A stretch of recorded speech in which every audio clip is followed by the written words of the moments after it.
보시면 되겠습니다. 한눈에 들어와야 되는데 이게. 자, 먼저 어제 지도 그렸을 때처럼 이렇게 네모로 접어보세요.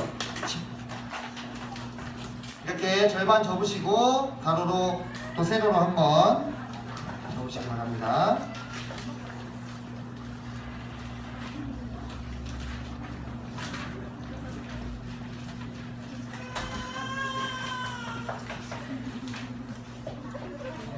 자, 오늘은 가로로 안 그리고 세로로 그릴 겁니다. 이렇게 세로로.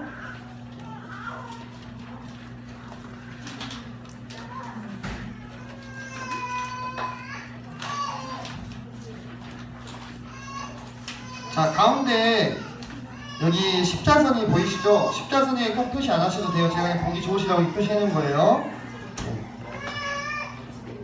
자, 이 십자선부터 여기 끝 있죠? 끝. 위쪽 끝 가운데에다가 갈릴리 바다를 그릴 겁니다. 갈릴리 바다는 약간 딸기 모양입니다. 이렇게. 네, 갈릴리 바다를 그려주세요. 아, 좀 크게 그려졌네요.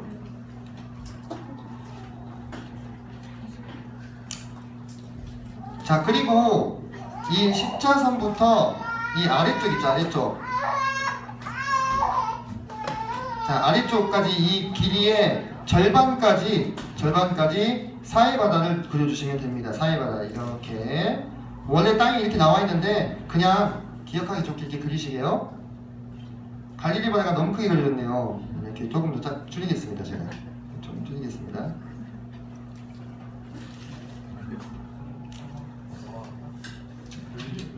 자, 뒤에다가 헷갈리시니까 이렇게. 자, 여기까지 되셨어요? 네. 이 가운데는 뭐가 흐르고 있겠습니까? 네, 요단강이 흐르고 있겠죠? 그죠? 네. 자, 그리고 이 왼쪽 편에 지중해가 있어요. 근데 지중해는 이제 좀 거의 안 보이겠죠? 우리가 이 축척을 키웠으니까. 여기 가운데 여기 적은선 보이시죠? 이 밑에서부터 천천히 완만하게 올라와 보세요. 이렇게 완만하게 올라오다가 여기서 꼭지를 좀 주고 다시 쭉 올라가시면 됩니다. 이렇게. 이 꼭지를 주는 지점은 이 갈릴리 이 밑 있죠? 이 정도 맞추시면 돼요. 대충. 지도 그리기에서 제일 핵심이 뭔지 아십니까? 대충입니다. 대충. 우리는 김정호가 아니잖아요. 그죠? 네. 우리는 어디에 뭐가 있는지 어느 정도만 파악하면 되는 거예요. 네. 자, 그러면 여기 가운데 있는 이 요단강을 이렇게 요단강을 4등분 해보세요. 4등분 어떻게 하냐면 처음에 가운데다 이렇게 긋고 이 두 개를 또 이렇게 나누고 또 이 두 개를 이렇게 나누는 겁니다. 됐죠? 자, 그래서 이 4등분 한 것 중에서 4분의 3까지 올라가서 쭉 이렇게 그어보세요. 이렇게 4분의 3 지점에서 이렇게 쭉 그냥 그으시면 돼요. 이만큼.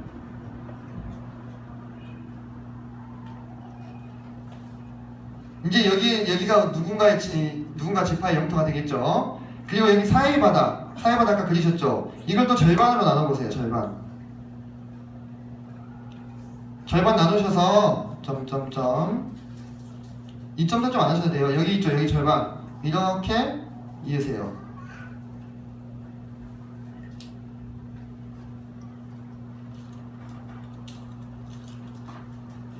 자, 여기까지 어려운 거 없으시죠? 네.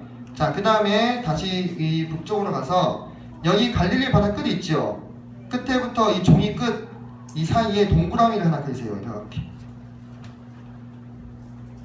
혹시 검정색 네임펜 있으시면 저 빌려주시면 좀. 아, 여기 있습니다. 컴퓨터용 사인펜이 이렇게. 자, 동그라미 그리셨죠? 그리고 이 동그라미랑 이 끝 사이에 한 절반 정도 해서 이렇게 그냥 완만하게 내려주세요. 여기 끝에 맞게끔 이렇게. 그리고 여기 이렇게 그어주시면 됩니다. 됐죠? 자, 그리고 이 밑에 아까 4분의 3 지역에서 이렇게 그었던 여기 있죠? 여기는 오른쪽으로 가는데 이번에 왼쪽으로 갈 거예요. 왼쪽으로 이 갈릴리 바다를 약간 끼고 이렇게 돕니다. 그리고 이 위에다가 혹을 하나 이렇게 붙여줍니다. 혹.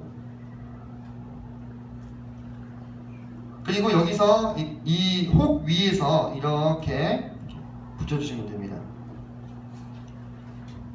그리고 여기 약간 이렇게 구부러진 여기 있죠? 여기서 이렇게 그 다음에 이렇게 그려주시면 돼요. 와, 우리가 지금 사사시대 이 지파 영토를 분비함을 지금 그림을 그리고 있어요. 세상에 평생에 처음이죠, 그죠? 자, 그리고 이제 중부로 가볼게요. 중부. 자, 아까 여기 사해 북쪽부터 갈릴리 남쪽 요단강 사등분한가 기억나시죠? 자, 여기를 맞춰 여기 4분의 1을 지점에서 맞춰서 여기서 약간 이렇게 뻥긋하게 이렇게 그어주세요. 약간 뻥긋하게. 자, 그리고 이 뻥긋하게 그은 선을 3등분 해가지고 왼쪽에서 우리 여기 저분이 여기 가운데 선 보이시죠? 이걸 조금만 침범을 하는 거예요. 이렇게 조금만 침범을 해가지고 돌아서 이렇게 들어옵니다. 여기 지금 여기 끝에 붙으면 안 돼요. 약간 위에 붙어야 돼요. 이렇게. 자, 그리고 나서 이 왼쪽 끝을 이렇게 돌려서 그려보시면 됩니다. 자, 거의 다 왔습니다. 자, 그리고 여기서 이렇게 옆으로 해안선 따라서 쭉 한번 그으세요. 그리고 가운데 물고기가 한 마리 살아요. 물고기가 이렇게 한 마리 삽니다. 네. 그리고 이 밑에는 그냥 이렇게 대차게 한번 그어주세요. 이렇게. 다 되셨습니다, 이제. 이 대차게 그은 공간 안에 동그라미를 또 하나 이렇게 그어주세요. 그려주세요. 다시 그리라면 못 그리겠죠. 자, 다 되셨죠? 자, 여기서 이제 우리가 각각 어떤 지파의 땅인지 써볼 겁니다. 여기 가운데 이 넓적한 땅, 이것이 가세 땅입니다. 그 밑에 루벤, 그리고 그 위가 므낫세 반지파. 므낫세 지파 땅 넓죠? 그죠? 이것도 누군가 어떤 지파의 땅일 건데 이거 대 이거 비교해 보세요. 너무 불쌍합니다. 자, 근데 므낫세가 땅이 또 있어요. 여기도 므낫세 땅이에요. 욕심이 많죠? 자, 그 다음에 여기 이렇게 갈릴리 바다를 약간 품고 있는 이 땅이 이사갈이고, 그 위 이 아까 불쌍한 이 지파가 스불론입니다. 그래서 스불론인가? 네. 알아들으시는 분들 뭐죠 지금? 그리고 여기가 납달리입니다. 납달리. 이 왼쪽에 이 해안, 여기가 지금 지중해잖아요. 이 해안을 끼고 있는 이곳이 아셀입니다. 아셀. 아셀 지파. 이게 지도 그리기 중에 제일 난이도가 높아요. 그래서 좀 어려우실 수 있는데 그냥 한번 따라 그려본다 생각하시고 그려보시기 바랍니다. 아까 이게 동그라미 하나 그렸었죠? 이게 단이에요. 단. 자, 중부로 한번 와볼까요? 여기 이 약간 가운데 땅 누구 거일 것 같으세요? 네, 에브라임입니다. 에브라임. 이 밑이 베냐민. 그리고 이게 유다입니다. 와, 유다 땅 넓다라고 생각하실지 모르겠지만 이 밑으로는 다 사막입니다. 네, 그래서 살 수 있는 곳은 그렇게 많지 않습니다. 이거는 시므온이에요. 유다 땅이 얹혀 살아요. 그리고 하나 남았죠. 이건 단입니다. 단이 여기도 하나 있고 여기 위에 올라가서 평안히 사는 사람들 정복했어요. 그 다음 이건 블레셋이에요. 이것은 이제 이스라엘 족속들이 아니죠. 계속 끊임없이 이스라엘을 괴롭힙니다. 자, 이렇게 그리면 우리가 지금 다 그린 거예요.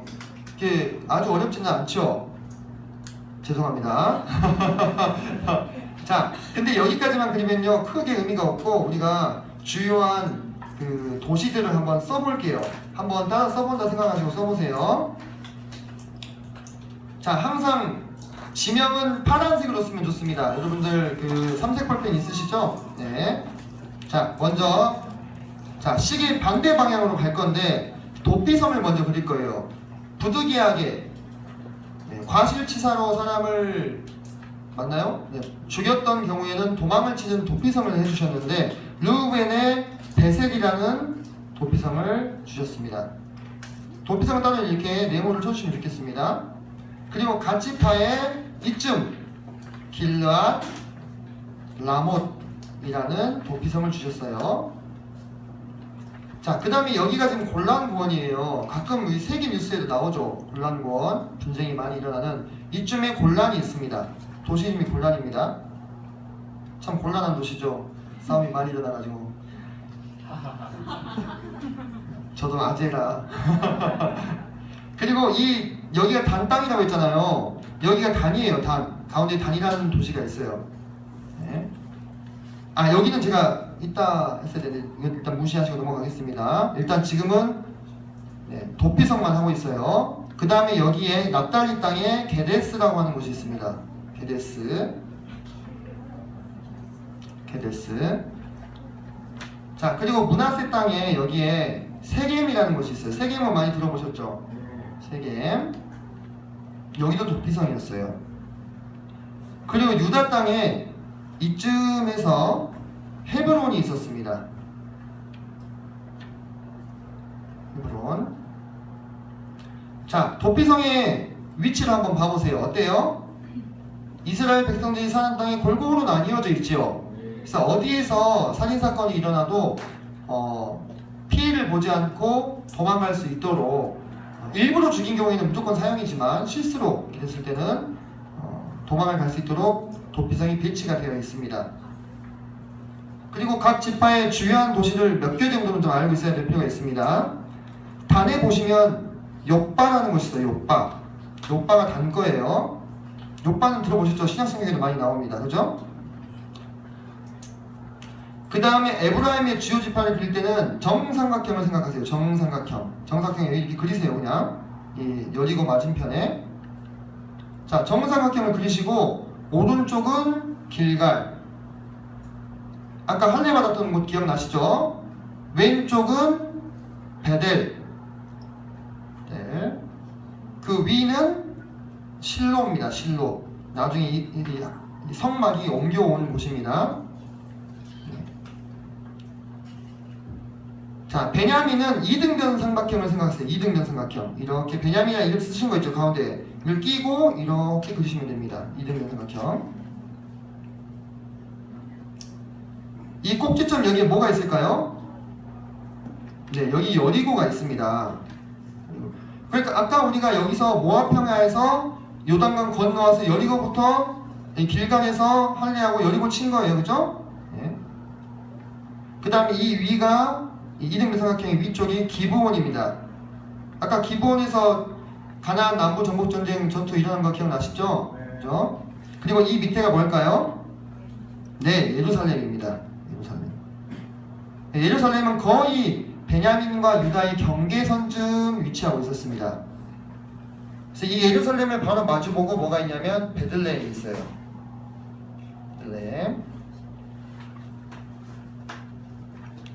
지금 내가 그려놓은 거 한번 봐보십시오. 이거 내가 그린 게 맞나 싶죠? 그죠? 이거 그려낼 수 있는 거예요. 그죠? 차례차례 따라가다 보시면, 자, 여기 이제 좀 중부에서 위로 올라가 볼게요. 세겜 바로 왼쪽에 사밀이라고 하는 곳인데 이게 어디냐면 사마리아입니다. 사마리아 옛날 이름이 사밀이었어요.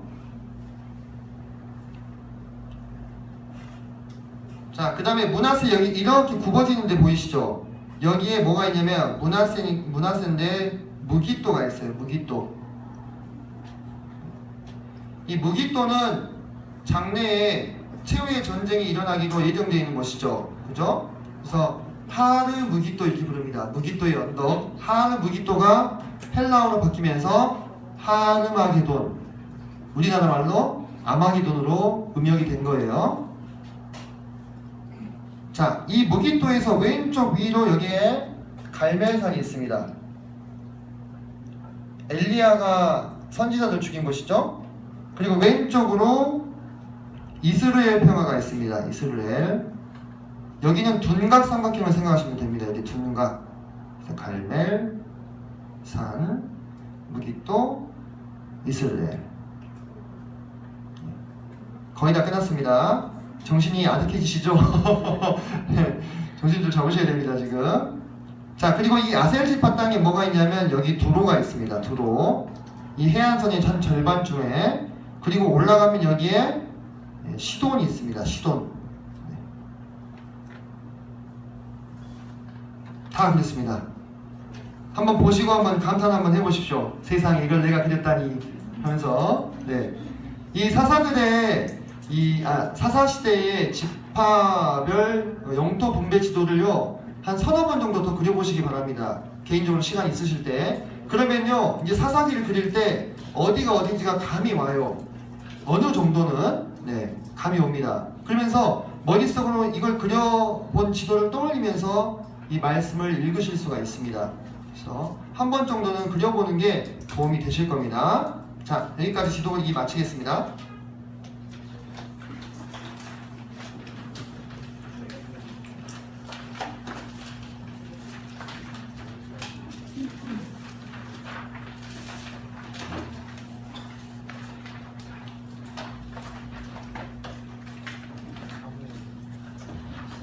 자, 다시 본서로 본 궤도로 돌아와서, 자, 교재는 우리 70쪽부터 사무엘서가 시작이 되는데요.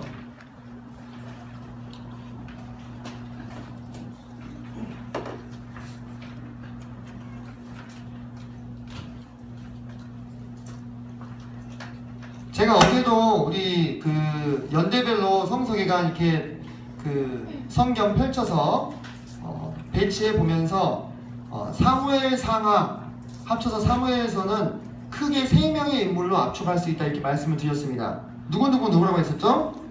사무엘과 사울과 다윗, 이 3명의 인물로 압축을 할 수가 있습니다. 사무엘을 먼저 보면요, 사무엘은 처음에 출생할 때 이 한나라는 분의 기도로부터 이 사무엘의 출생이 시작이 됩니다. 그러니까 이 사무엘은 처음부터 이 믿음의 사람으로 살아가기로 결정이 되고 태어난 분이에요. 어떻게 보면. 네. 그래서 한나를 보면 여러 해 동안 아기를 못 낳죠. 요즘이야 그게 별 흠이 안 되지만 그때 당시만 해도 여자가 아기를 못 낳으면 그거만큼 치욕스러운 일이 없었어요. 그냥 누가 옆에서 뭐라 안 해도 혼자 부끄러운데, 그 분인나라고 하는 다른 아내가 있었습니다. 엘가나가. 그 분인나가 계속해서 어떻게 하는 거예요? 한나를 놀리고 격동시킵니다. 살 수가 있겠어요? 그래서 너무나 정말 상한 심령을 가지고 하나님 앞에 나가서 기도할 때 하나님께서 그 기도를 들으시고 한나의 소원대로 아들을 주신 것이 사무엘이죠. 그래서 참 그런 생각이 듭니다. 우리 성도들의 삶에 고난이 있을 때 이 고난은 그냥 그 고난 자체로서 우리를 괴롭게 하고 힘들게 하기 위해서만 주어지는 것이 아니라 그 고난 가운데서 영롱한 보석을 맺으라고, 신앙이 더 견고해지고 더 아름다운 것을 갖고 나가라고 우리에게 주시는 것이 아닌가, 기회가 아닌가. 기회를 기회로 알아보지 못하고 마냥 나에게 닥치는 고난이 힘든 것만 바라보고 있으면 그 하나님께서 그러한 기회를 허락하신 그 심중을 파악할 수 없는 거죠. 그죠? 네, 우리 가운데 참 그런 또 어리석음들이 자주 보이기도 합니다. 자, 그러면서 사무엘이 태어나서 이제 주님을 섬기는 것을 어려서부터 배우는데, 엘리 집안이 아주 폐역했어요. 엘리가 아주 하나님 앞에 헌신된 사람이었는데 그 자식들은 어땠어요? 아버지의 믿음을 따라가지 못해요. 그래서 뭘 멸시합니까? 하나님의 제사를 멸시합니다. 우리가 성경의 주제가 뭐라고 했죠? 하나님의 영광, 하나님의 주권이 미치는 하나님의 나라를 통한 하나님의 영광이 성경의 주제라고 했는데, 그 하나님의 주권이 통하지 않는 사람들인 거예요. 이 엘리의 두 아들은 홈리와 비느하스죠. 통하지 않아요. 그럼 어떻게 하셔야 되겠습니까? 정리하셔야 되는 거예요. 주권이 미치지 않는 자들에 대해서. 그래서 홈리와 비느하스와 엘리가 한날에 죽습니다. 그 며느리까지. 그래서 엘리 집안이 완전히 망하는데, 망한 이유가 다른 게 아니에요. 뭐 엘리가 자식들을 어떤 지식적인 세상 교육을 잘못 시켜서도 아니고, 그죠? 직업이 변변찮아서 망한 것도 아니었고, 망한 이유는 하나님을 경외하지 않고 하나님께 영광을 돌려 마땅한 창조의 목적대로 살지 않았기 때문에 망하게 된 겁니다. 그래서 그 지도력의 공백을 누가 메꾸는 거예요 이제? 네, 사무엘이 등장해서 메꾸게 됩니다. 사무엘의 이 사역에 대해서는 처음에 사무엘이 등장해가지고 블레셋과의 전투에서 승리하지요. 그죠? 기도로서. 그리고 아주 간단하게 기록을 하고 오랜 세월간의 이 갭이 있습니다. 우리가 5장으로부터 6장에서 6장에서 7장으로 넘어갈 때 시간의 간격이 발생하게 되는데 잠깐 성경을 죄송합니다. 7장에서 8장 사이입니다. 7장에서 8장 사이에 7장 17절을 보시면 구약성경 418페이지입니다. 7장에서 8장 사이에 그 7장 17절 마지막에 보면은 라마로 돌아왔으니 이는 거기에 자기 집이 있음이니라. 거기서도 이스라엘을 다스렸으며 또 거기에 여호와를 위해 제단을 쌓았더라. 사무엘이 이스라엘의 지도력을 대신하면서 이스라엘 백성들을 가르쳐 나가는데 아주 오랜 세월 동안 간격이 8장 사이에 숨겨져 있어요. 그래서 8장을 처음에 보면 어때요? 사무엘이 벌써 늙어버렸어요. 한 절 차이로. 그 사이에 사무엘은 뭘 했을까요? 끊임없이 이스라엘 돌아다니면서 말씀 전하고 기도하고 그렇게 살았던 것입니다. 그 지난한 세월 동안. 그거에 대해서 성경은 이런 방법 말씀이 없지요. 특별히 흠잡을 것이 없이 사무엘이 충성스럽게 그 세월을 감당해 온 거거든요. 그래서 이렇게 간단하게 성경은 넘어가고 있습니다. 자, 그런데 이 사무엘의 아들들도 문제가 있었어요. 뇌물을 받고 재판을 붙게 하죠. 그죠? 그러면서 어떻게 됩니까? 왕을 요구하게 됩니다. 근데 그때 사무엘이 밤새도록 이제 사무엘이 마음이 안 좋았죠. 근데 하나님이 사무엘에게 뭐라고 얘기하시냐면 8장 7절 보시면 여호와께서 사무엘에게 이르시되 백성이 내게 한 말을 다 들으라. 이는 그들이 너를 버림이 아니요 나를 버려 자기들의 왕이 되지 못하게 함이니라. 제가 아까 사사 시대는 그 하나님이 통치하시는 시대라고 했습니다. 눈에 보이는 왕이 아니라 하나님이 친히 이스라엘 백성들의 왕이 되시는 거예요. 그래서 이스라엘 백성들을 다스리는데 이제 그것에 이스라엘 사람들이 실증을 내는 겁니다. 이미 마음도 떠났어요. 그죠? 계속해서 폐역하고 그러면서 이제 우리에게 아닙니다. 우리는 이제 진짜 눈에 보이는 왕이 있어야 되겠습니다. 이것을 요구하고 나서게 된 거죠.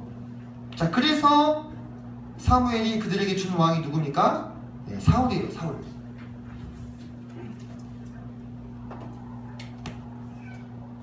자.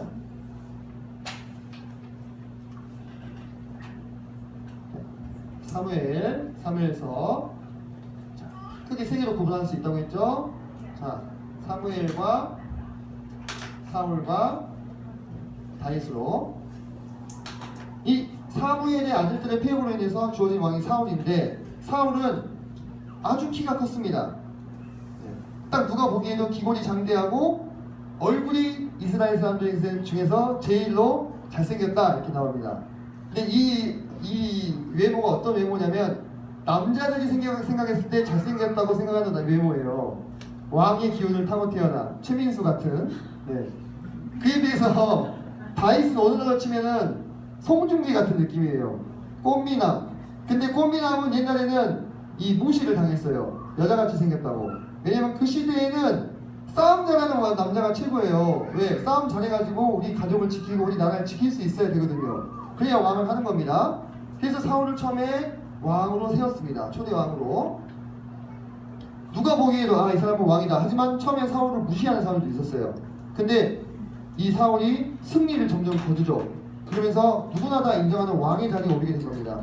사람들이 보기에 정말로 이 사람은 왕이 되어야 한다고 생각했던 왕. 세상 나라 사람들의 기준에 부합한 왕. 근데 이 사울이 처음에는 겸손한 사람이었는데 몇 번 승리하면서 마음이 교만해져요. 그 승리를 누가 거둔 거라고 생각하는 거예요? 내 힘으로. 그래가지고 자기 기념비를 세웁니다. 이게 지금 뭐예요? 하나님 나라에 하나님의 영광을 드러내야 될 장본인이 누구의 영광을 취하고 있는 거예요? 내 영광을 취하고 있는 거예요. 내 영광을 취할 때 이 사울이라는 도구는 더 이상 하나님이 쓰실 수 있어요? 없어요? 더 이상 쓰실 수 없는 겁니다. 그래서 사울의 불순종, 특히 아말렉 족속들을 전부 멸해라 했는데 듣지 않죠. 제가 전부 멸해라는 그 명령이 무슨 의미인지 말씀드렸죠. 그건 정복 전쟁이 아니고 하나님의 성전이다. 그거를 수행을 해야 되는데 하지 않은 거예요. 좋은 건 살려요. 안 좋은 것만 싹 죽이고. 그래서 하나님께서 사무엘을 통해서 다음 세우신 왕이 누굽니까? 다윗. 그래서 이 사울은요, 목적을 잃어버리고 나니까 남은 생애를 어디에 올인하냐면 다윗 죽여가는데 다 씁니다. 다윗 죽여가는데 다 자기 인생을 소진해요. 이 얼마나 불행한 인생입니까? 목적을 잃어버리면 사람의 인생이 이렇게 불행해지는 거예요. 내가 목적을 향해서 내 두 눈이 딱 꽂혀 있으면 그 목적을 향해서 나아가는데, 여기서 말하는 목적은 뭐예요? 하나님이 우리에게 주신 창조의 목적. 그 목적을 잃어버리니까 다른 목적을 추구하고 있는 자의 뒷공무니만 쫓아다니는 신세가 된 거예요. 자, 다윗은 등장부터 범상치 않죠. 누굴 이깁니까? 블레셋이 아니라 골리앗을 이기죠. 블레셋의 장수였던 이 골리앗은 아낙자손으로 나옵니다. 아낙자손은 거인족들이에요. 세상 나라의 권세를 대표하고 있습니다. 근데 다윗이 어떻게 해요? 물맷돌 던져가지고 쓰러뜨려 버리잖아요. 그죠? 사람의 눈으로 봤을 때는 불가능한 싸움. 그 싸움에서 다윗은 믿음으로써 어떻게 합니까? 골리앗을 쓰러뜨립니다. 그러니까 하나님의 나라와 그 영광의 목적에 눈이 뜨인 사람들은 이런 신앙을 보일 수 있습니다. 자, 그러면서 이제 다윗의 도피가 약 10년 정도 이어지게 됩니다. 이 사울이 다윗을 추격하죠. 그죠? 그래서 계속 다윗이 도망다녀요. 그러면서 심지어는 블레셋에 투항해가지고, 블레셋이 이스라엘의 적인데 미친 척도 하고, 그죠? 네, 왕 앞에서.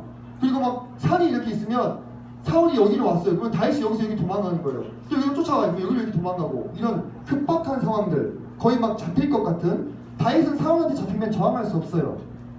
자기가 그걸 알고 있는 거예요. 그러니까 잡히는 걸 너무 두려워하는 거예요. 왜? 여호와의 기름 부으신 사람이기 때문에 내가 죽일 수 없다, 이렇게 생각하고 있어요. 근데 잡히면 무조건 죽은 목숨이에요. 막 마지막에 저항하는 것이 아니고. 네. 근데 하나님이 어떻게 하십니까? 다윗을 끝까지 지켜주셔요. 그러면서 이 도피의 과정 동안에 뭘 짓습니까? 많은 시편들을 짓습니다. 제가 아까 한 단위도 들었죠. 네. 우리 신앙인들에게 이 고난은 영롱한 보석을 맺을 수 있는 기회다. 이런 눈으로 참 바라볼 수 있으면 좋겠습니다. 근데 저도 가끔 고난이 찾아오면 그런 생각보다도 진짜 이것 좀 어떻게 빨리 안 지나가나, 이런 생각이 먼저 드는 것이 인간의 또 연약함인데, 주님이 또 그걸 아시고 적당히 숨 넘어가기 전까지만 푸시하시더라고요. 네, 이때 많은 시편을 짓고, 사울이 이제 죽으면서 뭐가 끝납니까? 네, 사무엘상이 끝이 납니다. 죽으면서. 그리고 사무엘 하에서 이 다윗이 아주 이제 그의 전성기를 맞이하게 되죠. 그죠? 어디로 가든지 다 이기는 거예요. 어디로 가든지. 누구의 모습입니까? 하나님의 모습. 하나님은 어디로 행하시든지 지는 법이 있으세요? 없으세요? 없으세요. 이 다윗이 지금 누구의 대리자가 된 거예요? 하나님의 대리자가 되는 거예요. 하나님의 대리자가 지면 되겠습니까?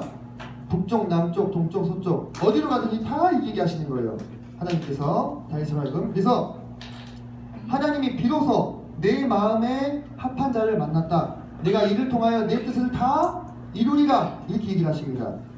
그러면 다윗에게 아주 중요한 언약을 주십니다. 그것이 뭐냐? 다윗 언약이라는 것을 주시는데, 이 언약이 왜 중요하냐면, 이 언약의 골자는 이래요. 언약은 내가 다윗 집의 왕위가 영원히 끊어지지 않게 하겠다, 이렇게 약속을 해주십니다. 영원히 다윗의 왕위가 끊어지지 않게 해주시겠다. 그런데 유다는 어때요? 망하거든요. 그러면 이 언약이, 이 계약이, 이 약속이 끊어진 것인가? 아니죠. 거기서 영원한 왕위는 누구에 의해서 계승이 됩니까? 제1 계승권자 누구? 예수 그리스도를 통해서 계승이 되는 거예요. 이 메시아는 다윗의 후손으로 불립니다. 다윗의 왕권을 계승했다는 뜻이에요. 그죠? 그러면서 이 다윗이 이 성전을 짓고자 하는 마음의 소원을 품죠. 그죠? 근데 하나님이 너는 전쟁을 많이 해서 피를 너무 많이 흘렸기 때문에 너가 짓지 말고 네 아들이 짓도록 하겠다. 다윗이 엄청 감격해요. 내 아들 때까지 이런 복을 허락해 주십니까? 근데 제가 자식 나와보니까 그게 참 큰 복이더라고요. 네. 내 자식 때 또 내 손자 때 계속 이어서 하나님의 영광을 위해서 쓰임을 받을 수 있다는 거, 이거 얼마나 놀라운 복입니까? 네, 이런 복을 정말 사모하게 되죠, 그죠? 네. 그런데 참 이렇게 잘 살았으면 좋았을 텐데 다윗이 어때요? 네, 범죄가 많습니다. 네. 그러면서 시련기가 닥쳐오죠. 제가 얘기했죠. 사단은 반드시 보복한다. 그랬어요. 사단은 반드시 복수예요. 다윗이 하나님에게 쓰임 받아가지고 하나님의 영광을 이 땅에 드러내니까 다윗을 넘어뜨리고자 함정을 파는데 다윗이 획가닥 걸려 넘어가요. 그때 다윗의 부하들은 다 나가서 싸우고 있는데 왕궁에서 홀로 유유자적 거닐다가 밧세바가 옷을 벗고 목욕하는 장면을 다윗이 보고 혹해서 그 밧세바를 범하죠. 그죠? 왕이 내 방으로 들라 해라 했는데 밧세바가 어떻게 거절합니까? 그죠? 밧세바는 이 다윗의 그 어떻게 보면 백성이잖아요. 그죠? 그래서 참 이 안타까운 일이 있고 난 다음부터 다윗은 계속해서 끊임없이 시련 가운데 놓이게 됩니다. 아마 다윗이 많이 괴로웠을 거예요. 이 나단 선지자가 다윗을 찾아와서 깨우치는데 죄를 다윗이 뭐라고 얘기하냐면 4배를 갚아야 된다 이렇게 얘기합니다. 다윗이 밧세바를 범하고 나서 밧세바가 임신했을 때 그 충성스러운 밧세바의 남편이었던 우리아를 부르죠. 그래서 동침케 하려고 그렇게 하는데 앉아. 왜? 내 동료들과 내 사령관은 밖에서 한 대장 자면서 싸우고 있는데 제가 어떻게 집에 들어가서 제 아내와 잘 수 있겠습니까? 너무 충성스러워서 빨리 죽었어. 너무 충성스러워가지고. 그래서 다시 죽여버리잖아요. 제1로 싸움이 치열하게 일어난 곳에다가 우리아를 배치해라. 그래서 죽잖아요. 그죠? 그리고 나서 다윗이 4배를 갚아요. 그때 탄생했던 그 아이 1명, 그죠? 그리고 큰아들 암논, 그 다음에 누굽니까? 압살롬, 그 다음에 아도니아. 4명의 아들이 제명에 못 살고 죽습니다. 다윗의 말대로 되는 거예요. 너무 무서워요. 그죠? 하나님은 우리의 말을 기억하시고 그대로 갚으시는 분, 죄를 결단코 용납치 않으시는 분, 도구가 부패했을 때 반드시 정결케 하시거나 갱생이 불가능하면 정리하시는 분이 하나님입니다. 이걸 우리가 생각을 해야 될 필요가 있습니다. 그러면서 이 다윗의 마지막에 다윗이 이제 유언적으로 메시지를 남기면서 사무엘하가 끝이 나는데 사실상 사무엘하는 그래서 다윗의 죽음으로 끝이 난다고 봐도 무방합니다. 그래서 우리가 창종 모여 사왕 포기 외웠죠, 그죠? 자, 왕정 시대에 쓰였던 책들을 보면 사무엘상, 그죠? 사무엘, 하, 열왕기, 상, 열왕기, 하가 있죠, 그죠? 역대기 상이 어디 들어간다고요? 네, 역대상이 이 사무엘 하와 같은 이야기를 다루고 있고 왕상과 왕하는 역대 하에서 다루고 있다. 어제 우리가 카드 다 붙여봤었죠? 네, 기억을 조금씩 정리하시면서 들으시면 좋겠습니다. 자, 그러면 여기서 우리가 연대적으로 알아본다 했으니까 다윗이 여기서 시편을 많이 지었죠. 그러면 이제 뭘 알아보면 될까요? 네, 시편에 대해서 좀 알아보고 갑시다. 시편은 문학적으로 시가서로 구분이 된다고 했죠. 그죠? 자, 문학적으로 시가서로 구분이 되는데 여러분들 시편을 정말 실감나게 읽을 수 있는 방법이 뭔지 아십니까? 형제님들은 군대를 가시면 돼요. 나의 하나님 나의 하나님 어찌하여 나를 보내셨나니까 이 시가 아주 이루어집니다. 지훈형제.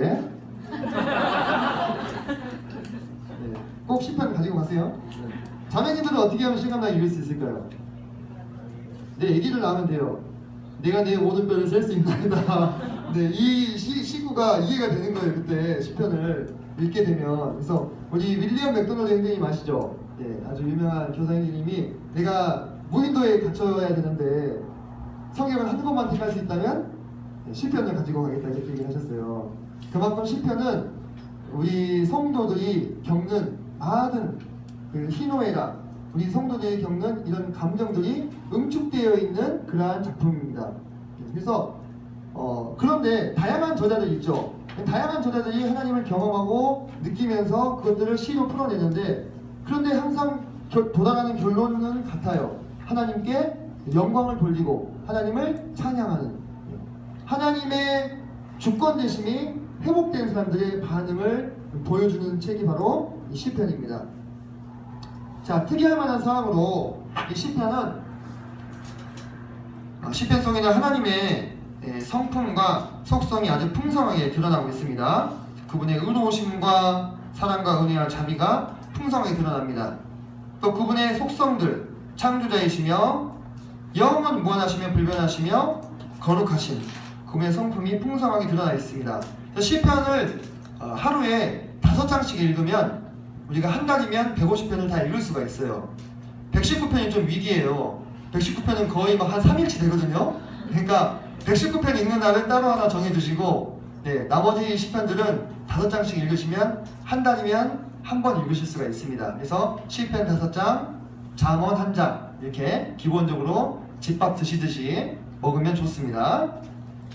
시편은 총 5권으로 나뉘어져 있는데, 이 5권으로 나뉘어져 있는 것이 꼭 모세 오경에 대응이 된다 이렇게 보시는 분들이 있어요. 그래서 첫 번째 권은 창세기, 두 번째 권은 출애굽기 이렇게. 그래서 1권의 주제는 창조주 하나님과 예수 그리스도, 2권은 의인의 고난과 마지막 구속에 대해서, 3권은 하나님의 거룩하심에 대해서, 레위기가 대응이 되겠죠. 4권은 하나님의 통치에 대해서, 5권은 하나님과 성도의 동거와 영광에 대해서 주제적으로 구분해 볼 수 있다 이렇게 이야기를 하고 있습니다. 시편에서 제일 저작권이 많은 사람이 다윗이라고 했죠. 73편을 썼어요, 무려. 이 시 쓰는 게 쉽지 않죠, 그죠? 시 써보신 분들은 알 겁니다. 우리가 또 시를 또 써볼 겁니다. 성서개관이라는 단어로 사행시를 쓸 거예요, 사행시. 근데 지금 이 시간에 활동을 하겠다는 건 아니고요. 오늘 가시기 전까지 좀 너무 급한가요? 이번 성서기간 끝나기 전까지 성서기간으로 사행시를 지으셔가지고 다윗의 위대함도 한번 느껴보시고 나의 한계도 좀 느껴보시면서 이렇게 시를 지으셔서 제출하시면 우수작들을 뽑아서 낭송하는 낭송 시간을 좀 갖도록 하겠습니다. 낭송하는 이 기회는 원 저자에게 돌려드리도록 하겠습니다. 일부러 낭송 안 하려고 앉으시면 안 됩니다.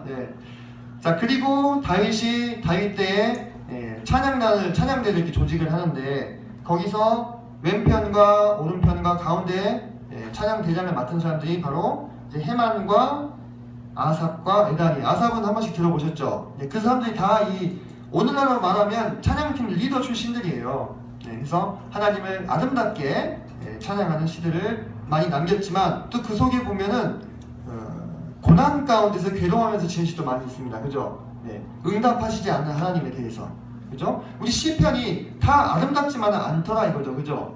근데 거기에 우리 성도들의 삶에 이 신비가 숨겨져 있습니다. 우리 성도들이 하나님 믿는 게 꼭 꽃길만 걸어서 하나님 믿나요? 아니요, 그죠? 가시밭길도 많이 걸어요. 근데 왜 그리스도인의 신앙이 위대할 수 있느냐? 가시밭길을 걷고 있음에도 불구하고 하나님을 신뢰하고 믿음으로 그 길을 통과하는 거예요. 믿음으로. 지금 내가 너무나 죽겠고 어렵겠는데, 달라지는 것은 아무것도 없는데, 하나님께서 내게 응답하시지도 않는데, 해결책도 없는데도 불구하고 상황은 아무것도 변하지 않았지만 내 마음을 하나님께서 바꾸어 주시는 거예요. 그것을 받을 수 있도록, 헤쳐나갈 수 있도록. 거기에 그리스도인의 신앙의 위대함이 있는 겁니다. 꽃길만 걸으면서 하나님 섬기면 거기에 우리가 본받을 만한 것이 뭐가 있겠습니까? 그죠? 꽃길만 걸으면서 하나님 찬양하고 하나님 너무 좋으신 분이시다 라고 고백하는 것과, 정말로 고난을 통과하면서 힘들고 어려운 중에도 하나님은 위대하고 신실한 분이시다 라고 고백하는 것, 무엇이 더 가치가 있겠습니까? 그죠? 후자가 되겠습니다. 근데 바로 그와 같은 고백을 우리 그리스도인들이 누구나 다 하실 수 있다는 것에서 이 신앙이 위대하다. 여기서 결론이 나면 하나님의 목적이 맞지 않죠. 이 그리스도인들이 그러한 위대한 신앙을 살 수 있도록 이끄시는 하나님이 위대하다까지 나아가야 성경의 기록 목적에 부합한 대답이 되는 겁니다. 그죠? 그래서 우리가 어떤 모세나 여호수아나 이런 사람들을 참 위대하다 하지만, 실은 거기서 끝이면 안 되는 거거든요. 그죠? 그분들을 그렇게 정말 위대한 신앙의 삶을 살도록 이끄셨던 그런 하나님이 참으로 위대하시다. 그리고 우리 또한 그렇게 이끄실 그분이 위대하시다 라고 결론을 내야 될 것 같습니다. 10분 가시겠습니다.